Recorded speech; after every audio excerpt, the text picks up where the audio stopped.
আসসালামু আলাইকুম ছোট্ট সোনামণি বন্ধুরা, তোমরা সবাই কেমন আছো? আজকে আমি তোমাদের শোনাবো প্রাক প্রাথমিক শ্রেণীর ৩ নম্বরে থাকা বর্গ রাজা ও ত্রিভুজ রানীর গল্প। চলো তাহলে আর দেরি না করে শুরু করা যাক।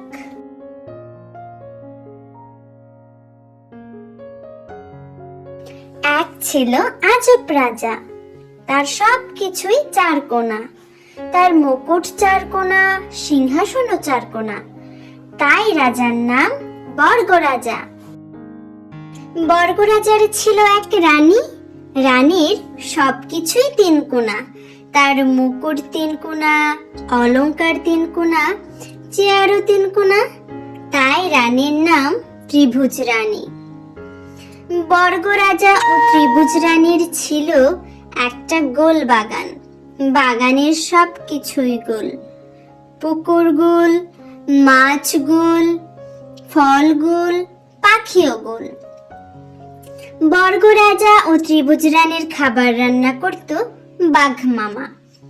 বাঘ মামা ছিল ভীষণ বিপদে, কারণ বর্গ রাজা খেত শুধুই চারকোনা খাবার আর ত্রিভুজ রানী খেত শুধুই ৩ কোনা খাবার। রাজা আর রানী বাঘ মামার রান্না খেয়ে খুশি ছিল না, তারা অন্যরকম খাবার খেতে চাইতো, তবে তা হতে হবে ৪ কোনা এবং ৩ কোনা। বিপদ বুঝে বাঘ মামা জঙ্গলে পালিয়ে গেল। বর্গ রাজা আর ত্রিভুজ রানী পড়ল মহা বিপদে। একদিন হঠাৎ বাঘ মামা একটা গোল হাড়িতে করে কি যেন নিয়ে এলো। বর্গ রাজা এবং ত্রিভুজ রানী তখন অনেক খিদে পেয়েছে। হাড়িতে ছিল রসগোল্লা।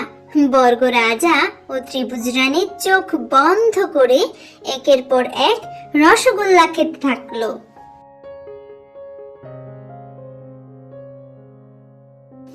এখন তারা গোলবাগানের গোল গোল সব মজাদার ফলও খায়। বাঘ মামা এখন খুব খুশি। আর এভাবেই গল্পটির সমাপ্তি ঘটলো। ধন্যবাদ সবাইকে ভিডিওটি দেখার জন্য। আমাদের ভিডিও যদি ভালো লেগে থাকে তাহলে চ্যানেলটি সাবস্ক্রাইব করে পাশে থাকো ছোট্ট বন্ধুরা।